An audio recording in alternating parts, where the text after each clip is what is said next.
It's been a tumultuous love affair. There's been some ups and downs. There's been some injuries. And boy, I could talk forever about how when you're in close proximity to someone else and there's an actual human that is trying to move and manipulate you, how easy the gym seems in comparison, where you're just surrounded by a bunch of inanimate objects. But I digress.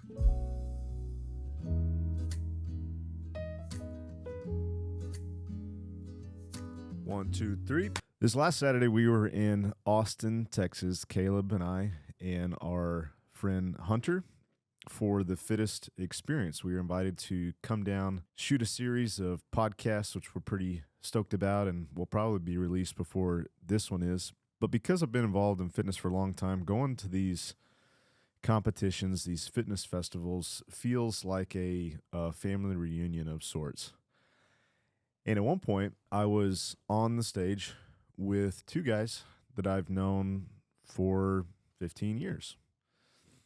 And the first thing that they say is, hey, do you remember when we were at this competition and you lost your temper? Do you remember when you lost your mind doing this particular thing?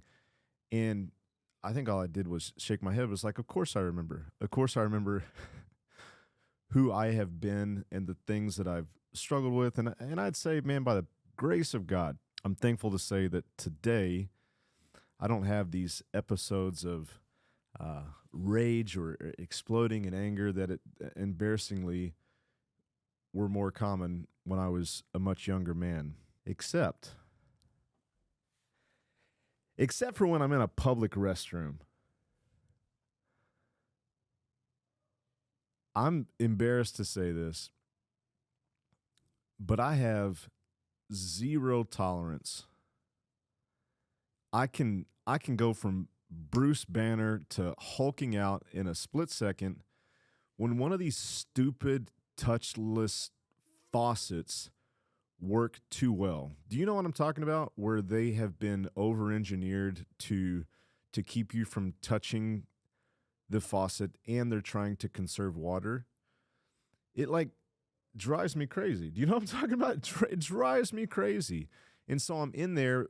First of all, the soap dispenser works too well. So the touchless soap dispenser has given me 7 times more soap than I need.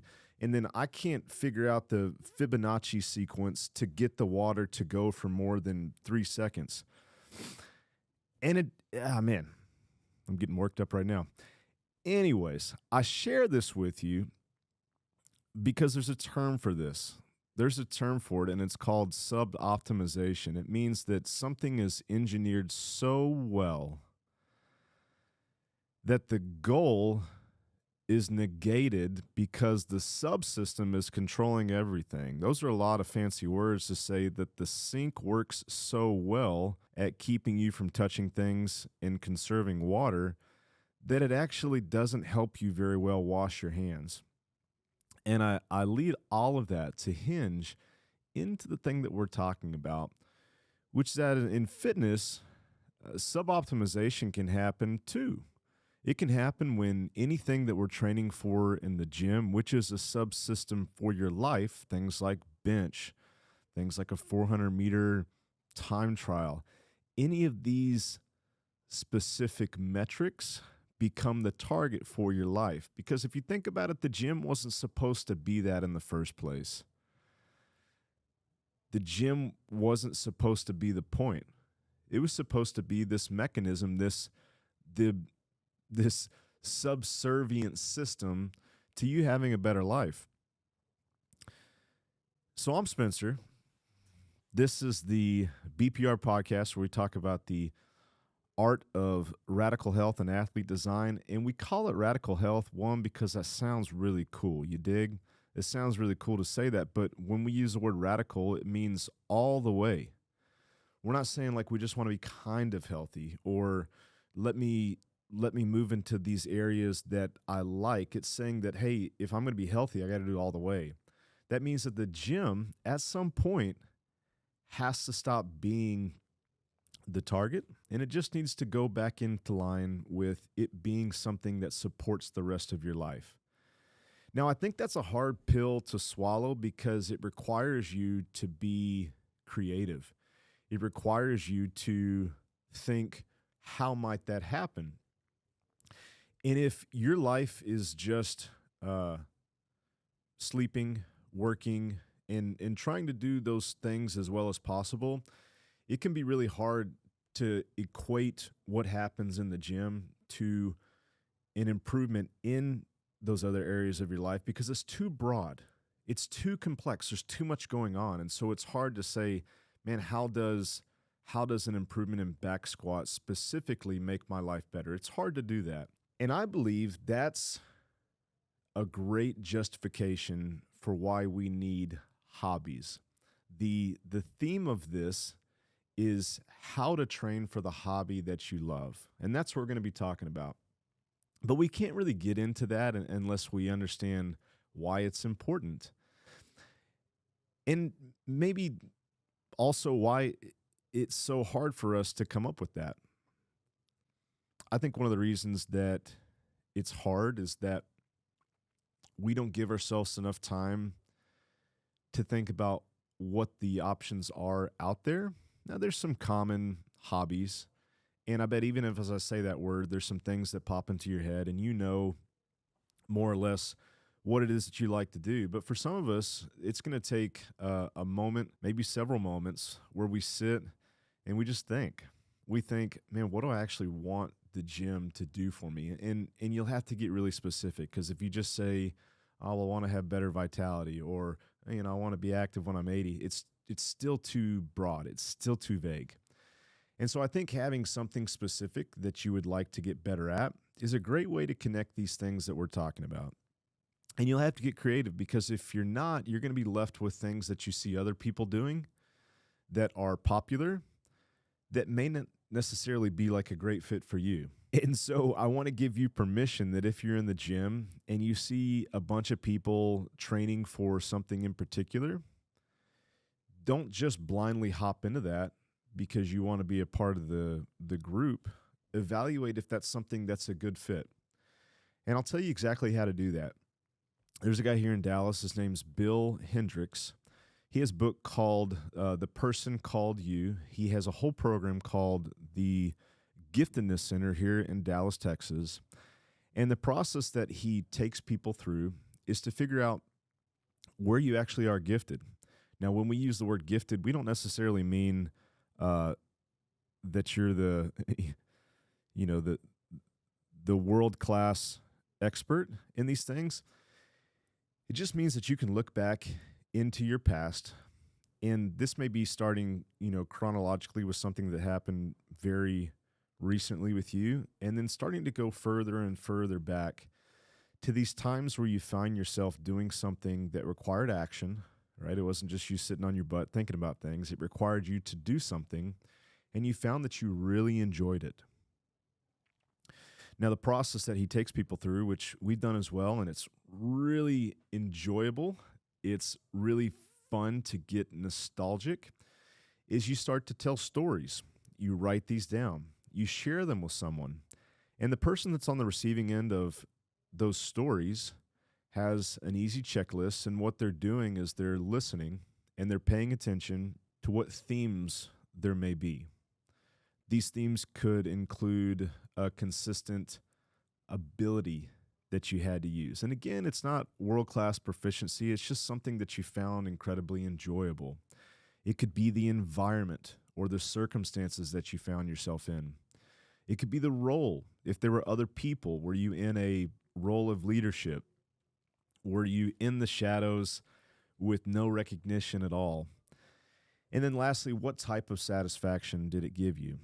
And so before we get into actually how to train for your hobby and how to balance that with the rest of your fitness, I think it's really, really valuable to take some time to get reacquainted with those things that you may have forgotten about. I can only speak for myself, but I can tell you that as I go through this exercise, I found that if the activity required a necessity to deep dive into research about it, if it required me to wear a costume, if it required me to practice something significantly, if it required going into an environment that had some unknown elements to it, and if it was outside, and if it was with a handful of people that I really liked, you could pretty much get me to do anything that had those things involved. And so learning that for yourself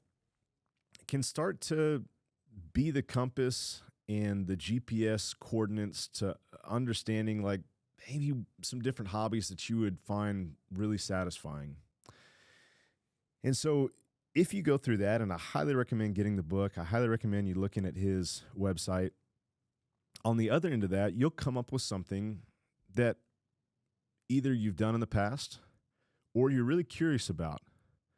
We won't assume that as a kid, you were able to do ultra running or breakdancing or, some of these things that as a kid, like maybe just weren't even accessible to you. So some of those ingredients from your past doesn't demand that like, hey, you liked petting horses as a kid, so you need to go pet horses.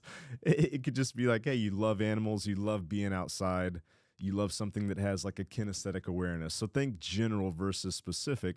And once you get that hobby, what we have found, and the whole reason we're doing this video is because you get a lot of questions about how to train for fill in the blank. And what I think that question really is alluding to is not what are the specific sport requirements so that I can be world dominating at this thing, but it's more specifically, how do I balance the enjoyment of this activity and not let my health be compromised?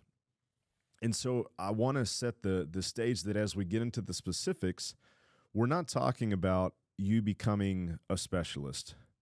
We're not even assuming that you're really that good at this thing that you're doing. And we're also assuming that your whole life isn't going to come to a halt so you can squeeze out every ounce of potential that you have. Now, I think for each of us that finds something that is really satisfying, that thought goes through our head. And I got some other stories with that as well. But we're going to put some constraints on it. We're going to say that we want to do this in a way that we can enjoy the activity for a long, long time, in that we don't get so good at the activity that we have to justify why we're fat but really good at this thing that we're doing. You with me? So as we get into this, I think there's 4 things that you have to determine. Number one, and this is just a part of being a busy adult, is you have to determine the logistics. If you are going to pursue a ultra marathon, where are you going to run? When are you going to run? If you're going to do breakdancing, like, where's the cardboard? You know what I'm saying? Like, you got to work out some of the boring things that make it very manageable for you to be consistent with this.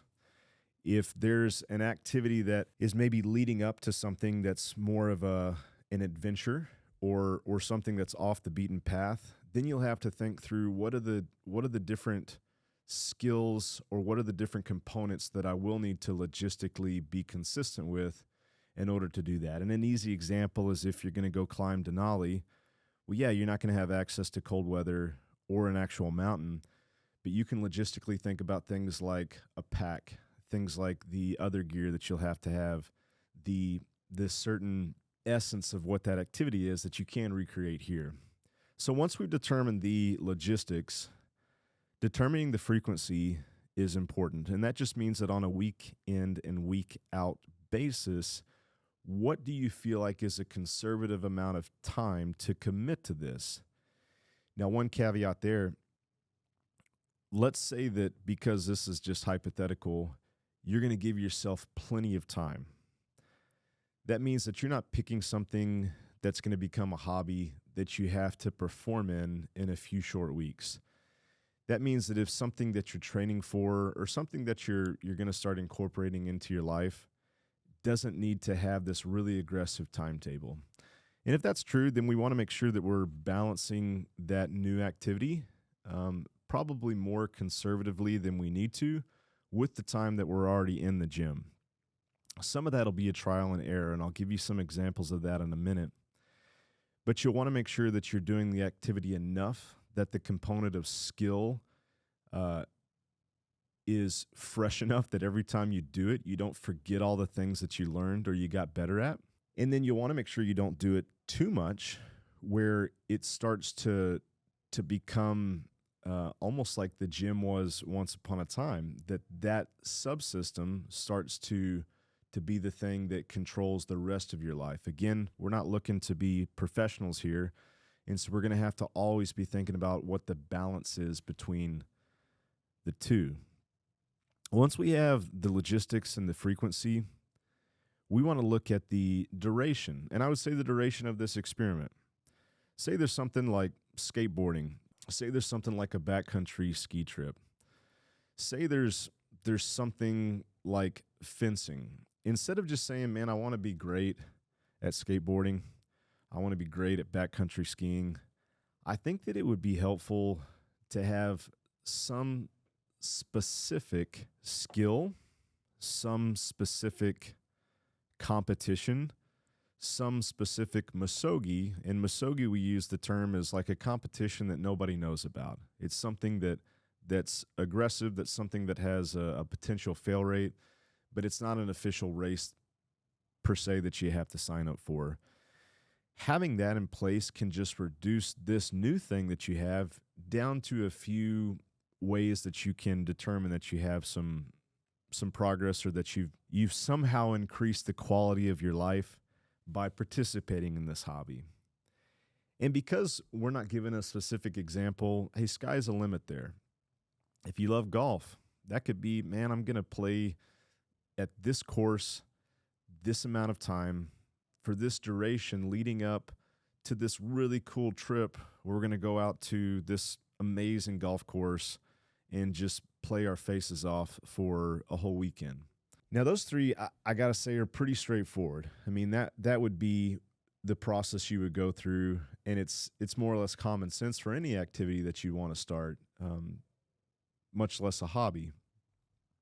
But this next part is how we'll start to transition from just the common sense variables to the actual training. And I want you to know that everything I'm about to say is a little contradictory. It means it's not what I have seen to be very prevalent in the world of strength conditioning. But the reason that I'm going to recommend this is, one, my own personal experience, and two, because this, just like training in the gym, is a subsystem to your life. So if we said that we wanted to be the world's best grappler, then what I'm about to say would look a lot different. If we said that I'm willing to compromise my role as a husband and a father and the time that I spend in the gym, if I said I actually want to be a world-class triathlete, then what I'm about to tell you is different. But we are assuming that this is in balance with the rest of your life. So having said that, we want to determine how we will compensate for the activity that is now our hobby. When we think about this activity that you're doing, there's going to be a certain skill that's involved. If we broke that skill down, there's going to be certain poses and positions that your body has to go through. There's only a few things I can think of where there isn't a predisposition to certain poses and positions. If there wasn't a predisposition, then there wouldn't be anything specific that you were practicing. Think about that for a sec. The position in golf, you know what that looks like.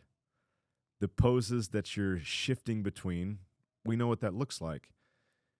It's a certain frequency and repetition of that and the consistency of that makes you good at golf.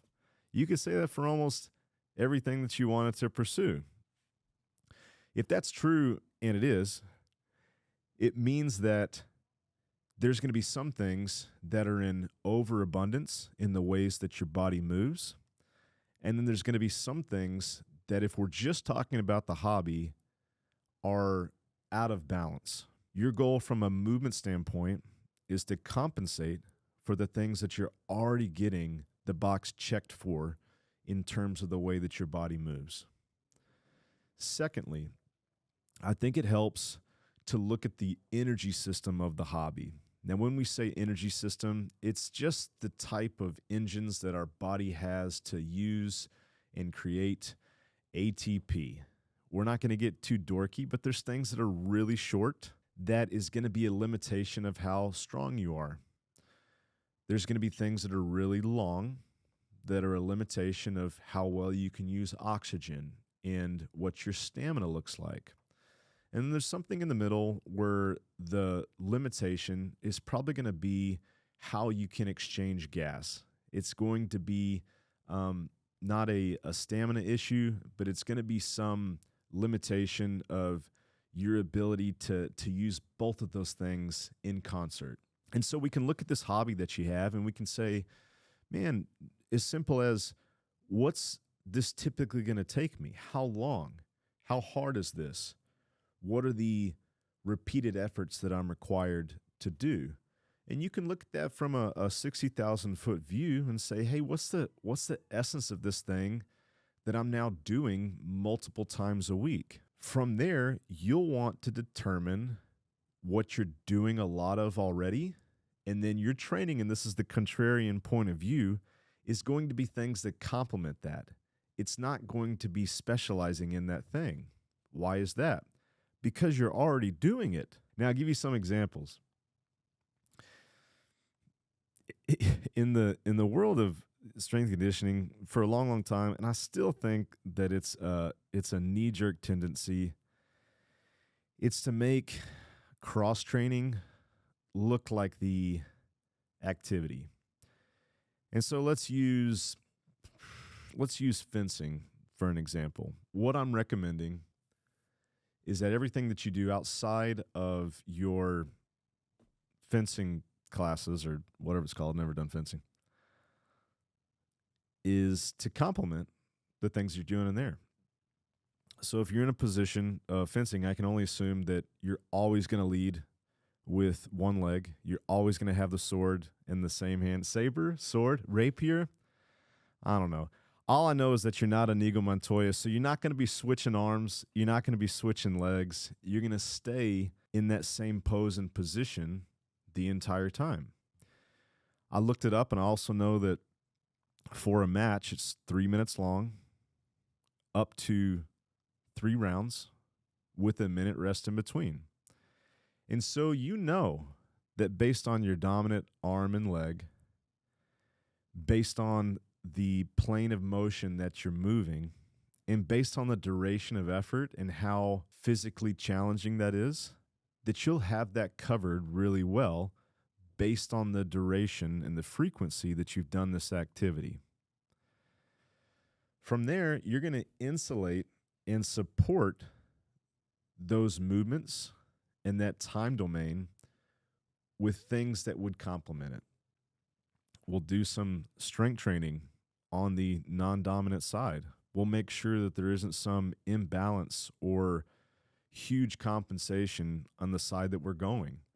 We'll train some complementary movements to that position and plane of travel. We'll probably do a lot of strength training that's a significantly shorter in duration than what the matches would be, and we'll probably do a lot of aerobic training that would help recover and help create this really broad base, so you couldn't just do one match, but you could do 10 matches and feel like you have the ability to sustain a high effort. That's what I would recommend. What typically happens is that you'll see somebody like in the gym put a band around their waist and like have a PVC pipe in their hand, and they're like mimicking the stuff they would do in class. And then you'll see them on the ski interval, like with one arm doing like 3 rounds. And it's like the funniest thing on earth. One, I don't think it works very well. That's what we would call like direct conditioning. And that would only be necessary if like you were trying to eke out every bit of performance that you possibly could, which is to say that you're okay with everything else in your life starting to come down. And so I think the short answer is we want an indirect support. We want things that complement. We want things that can help us compensate for the extra time and volume that we're spending with this hobby. Now, all that is really just an excuse for me to finally get to talk about jiu-jitsu. That's right. Jiu-jitsu is a mistress that I fell in love with almost 8 years ago. It's been a tumultuous love affair. There's been some ups and downs. There's been some injuries. And boy, I could talk forever about how when you're in close proximity to someone else and there's an actual human that is trying to move and manipulate you, how easy the gym seems in comparison, where you're just surrounded by a bunch of inanimate objects. But I digress. I think that the question I get asked the most when somebody hears that I also am an enthusiast of BJJ is, how do you balance these two things? How do you go through this process that I just described, but specifically for the gentle art, which is a funny name because it doesn't seem like there's anything gentle about jiu-jitsu. And so all of these things I'm talking about, I want to give you very specific examples. For jiu-jitsu, the first thing that I would recommend is, where are you going to do it?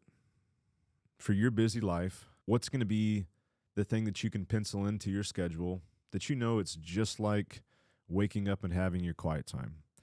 It's just like dinner with your family.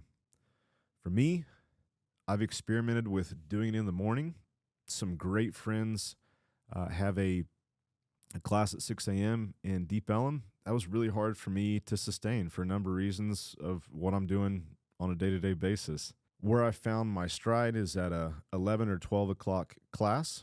For me, from a frequency standpoint, I've experimented with once or twice a week, and every time I did only once or twice a week, I would forget almost everything that I was learning the time before. I've also gone as frequent as 5 or 6 days. And for the things that we're describing about how to balance and compensate these two and how not to turn jiu-jitsu into the target, but allow it to be a subsystem of a healthy life, I found that was too much. It was really hard on my joints. And so a great frequency for me, and again, I'm not advocating that this has to be for you, but it's 3. I do 1 private because I'm a big advocate of customization.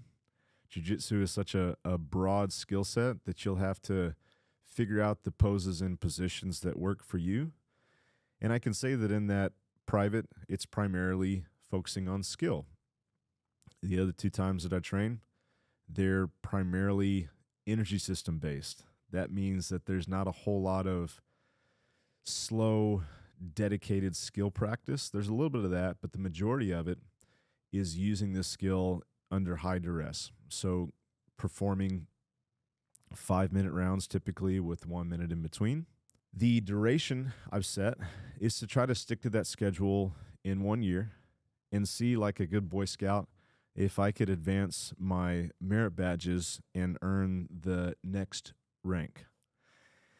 And so that's an example of those first 3 things: determining the logistics, determining the frequency, and determining the duration of this experiment that you want to do and what the stakes are for that. And now, as we finish, let's talk about the compensation.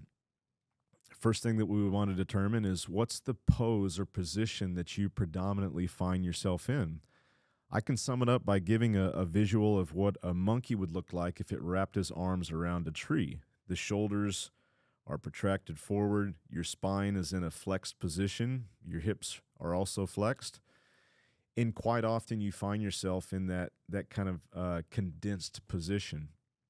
Now, obviously, there's a stand-up portion. Obviously, you'll need to extend joints, but that's more or less where you'll find yourself. There's a lot of pulling if you have gis. There's a lot of grip work. Interestingly enough, though, as you find yourself in a bottom position in your framing, there's a lot of pushing support, potentially isometrically, that you find yourself in. Here's a little anecdote. There's a specialty movement in a horizontal press. It's called a JM press. It's basically a way to test how strong your elbows are in a compound joint movement like a bench press. When I started jiu-jitsu, after about 1.5 years, my JM press, without ever having done the JM press, went up by 100 pounds. That's a true story. And it's because for 1 year, all I did was just hold myself in this position as fat asses were on top of me. Turns out you can get a lot stronger doing some of that. So all that to say is there's an overabundance of certain poses and positions in jiu-jitsu. From a energy system standpoint, it's very rare that you'll have some no holds barred Shark Tank scenario where you're going nonstop for an hour plus. We see examples of this on YouTube of these, like basically like fights to the death. But for us commoners and dads with kids that are just doing this for fun, it typically looks like what I described, about 5 minutes long with a minute in between. And so you know what the pose looks like, and you know what the energy system requirements look like. When you first start, the time that you'll spend rolling will feel very exhausting. And that's because you're not very good at it. Dan John, one of the guys I hold in high regard from a strength conditioning standpoint, he said, if you want to find the best way to condition yourself, do something that's really inefficient. Don't be good at a burpee, be terrible at a burpee. The reason that jiu-jitsu feels like a great form of fitness when you first start is because you're terrible at it. And so you're incredibly inefficient. You don't know what you're doing. And so you'll finish a roll, so to speak, and be like, man, this is a great form of fitness. Just pay attention that as your skill improves, which it should, the energy requirements of this significantly decrease. And so we can't use jiu-jitsu as a form of fitness. We can just look at it as a skill in certain positions that are absolutely requiring energy, but it's not something that I need to supplement with more of. The best way that I found to sustain a healthy jiu-jitsu practice is to look at those positions and do a lot of things from a torso standpoint that pull your shoulders back, a lot of positions that externally rotate your arms and pull them back in line with a very neutral and rigid core. A lot of things where we're trying to get hip extension versus hold in a hip flexed position. And there's a lot of merit to be doing single arm and single leg movements because that is what you're spending so much time doing on the mats. And so for training, I do 0 5-minute on, 1 minute off intervals in the gym. Why do I do 0? Because I'm already doing it twice a week. I don't need any more acid baths in my week. I'm already getting it. Now there's some variance from week to week where, you could finish a session and say, man, that was way harder than this last one. But by and large, I know that box is being checked. 2 to 3 days a week, I do resistance training, and they are opposing movement patterns to the things that I'm doing in group class. That means I'm not doing a lot of horizontal pulls. I'm doing a lot of vertical pull-ups. I'm not doing a lot of horizontal pushing. I'm doing a lot of vertical pushing because I'm already doing a lot of the other types in class. And so on and so forth with single leg movements, hip extension, lots of core and back work to try to open up and improve my posture. And if my focus is on the hobby of jiu-jitsu, that's plenty. On the other end of the spectrum, I always am asked, well, what type of energy system work should I do? And my answer is it's lots of aerobic work. It's lots of longer, slower, recovery type aerobic work so that your ability to sustain an activity increases. And then as we couple these things of strength training, because you can always improve that, and then your ability to endure, you put those together, jiu-jitsu meets nicely right in the middle. Now, if you're wanting to compete, if you're wanting to start to bias and specialize even more, then yeah, it makes sense that we would go from indirect means of conditioning to potentially more direct means. But that's not really what we're talking about. Before we close, there is one secret method that I want to share with you. And I've only heard a handful of people talk about this, and they're all a lot smarter than me. But I think the secret method, especially for jiu-jitsu, is to combine alactic training. That means where you're doing something that's fast twitch, but you do it over and over and over again with repeated intervals that allow you to fully recover. When you think about jiu-jitsu, it's not a 5-minute sprint. It is these little bursts of power and then times for your battery to recover.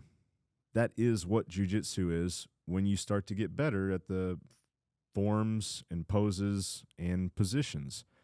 There's moments of power followed by much longer bouts of improving position that aren't requiring 100% of your muscle contraction. This term for this is what we would call A and A, alactic plus aerobic.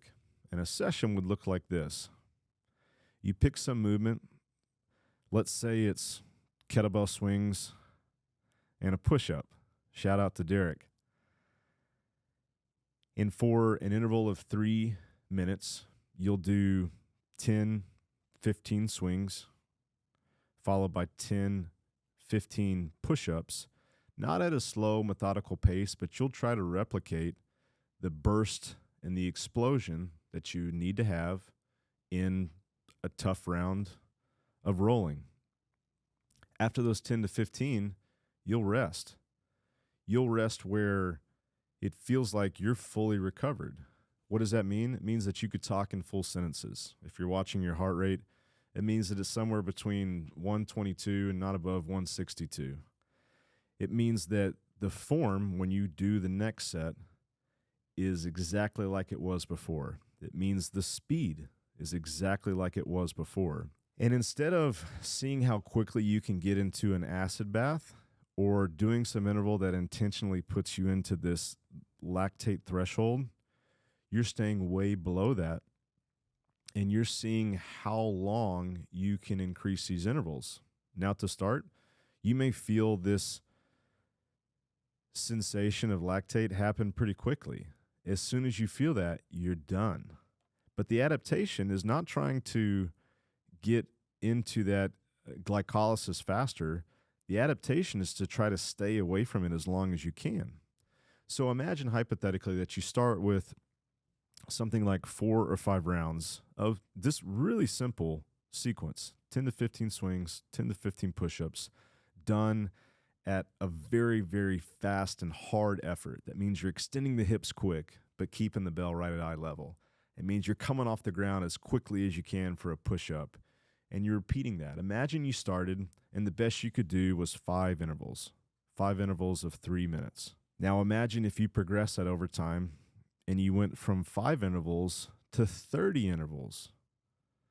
Now, it doesn't mean that you're just riding the bike, doing aerobic work.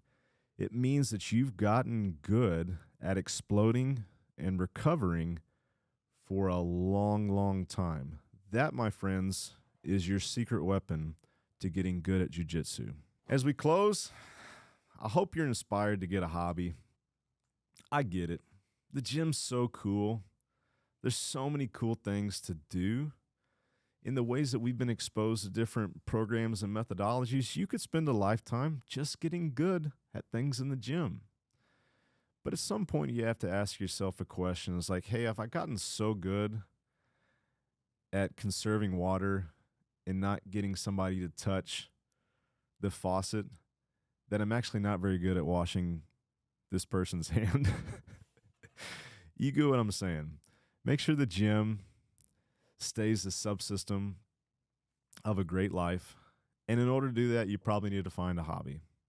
Once you find this hobby, keep that in check. Realize that that's still just a subsystem that connects to the gym, that connects to this overall thing called having a good life. I'm Spencer. Thanks for listening.